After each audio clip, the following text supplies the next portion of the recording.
I know it's been Hey everybody, welcome back to another breakdown video. I know it's been a while, but I'm back and I'm ready to dive into everything there's to know about the Chemical Warrior. And right off the bat, there's something very interesting about the Chem Warrior. It is a NOD exclusive unit that can only be recruited in multiplayer. So in the campaign, you will never be able to use a Chem Warrior.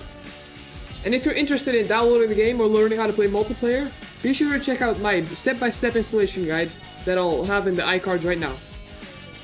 In multiplayer, the Chem Warrior can be recruited by the hand of Nod, but only if you have a Temple of Nod as well.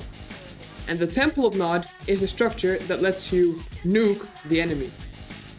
The Chem Warrior costs 300 credits to recruit, which is actually quite expensive. It's actually only 100 cheaper than buying a Humvee, which is like a Jeep kind of vehicle. The rest of the Chem Warrior stats are actually very similar to the Flamethrower stats. So if you want to know things like the sight and the amount of hit points that the Chem Warrior has, just check out the Flamethrower breakdown that I'll also have in the iCards right now. We will, however, get into the speed and the attack values of the Chem Warrior, since those are very different.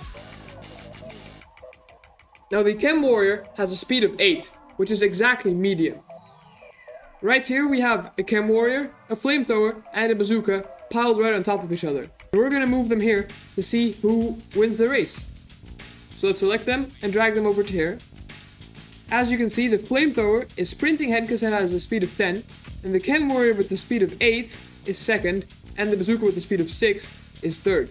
6 is actually the slowest that Infantry gets, and 10 is the fastest. So when we do that again, the Flamethrower goes ahead because he has a speed of 10. The Chem Warrior speed of 8 is right in the middle, and the Bazooka with speed of 6 is far behind. Now I want to get into the attack values of the Chem Warrior. Its weapon functions like the Flamethrower, but it does much more damage. The Flamethrower did 35 damage every burst, but the Chem Warrior does 80 damage every burst. That is more than double. It does have a longer cooldown between bursts, but seeing that the Flamethrower's cooldown is 50, and the Chem Warrior's cooldown is 70, that is well worth it, because the damage more than doubles. It doesn't deal 80 damage always to all units though. You also have to take into consideration the armor types of each unit.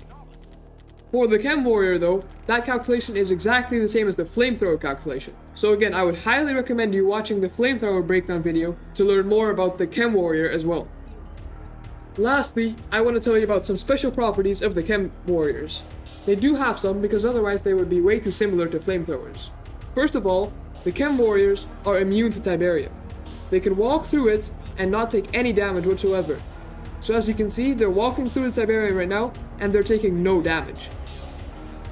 They do take damage from the Tiberium Blossom Tree, but normal Tiberium is completely harmless to them. Another special property is that when they attack enemy troops, their own gas doesn't harm them. If you would do this with Flamethrowers, they would all kill themselves, because if one died, then they would just all explode, and it would be one giant mess. Lastly, the Chem Warriors are also not harmed by each other's explosions.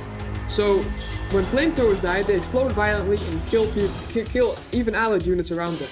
But when a Chem Warrior dies with other Chem Warriors near it, they don't explode violently. As you can see, there was no chain reaction of explosions. Other units though, even allied ones, can be harmed by both the gas and the explosions.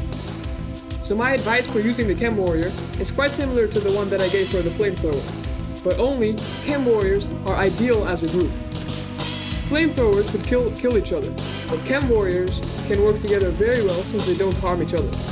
They also aren't damaged by Tiberium, which has some niche uses, but I couldn't think of any practical ways in which to use that. All in all, the Chem Warrior is a very strong unit, but sadly it won't get used much since it's only available in multiplayer. So if you haven't checked it out, be sure to try multiplayer, because it's a lot of fun and you can experience new units. Before we end the video, I want to apologize for the lack of videos in the past 2 weeks.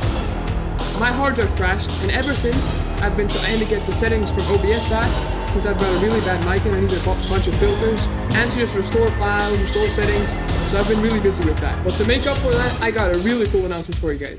This coming Saturday, the 12th of December, I will be live streaming on Twitch. I will be live from 8 AM to 10 AM UK Central Time. And and I will be speedrunning Command and Conquer. So if you're interested, be sure to mark your calendars Saturday the 12th of December from 8 to 10 AM UK Central Time. I will leave the link to my Twitch channel in the description below, so be sure to go check it out.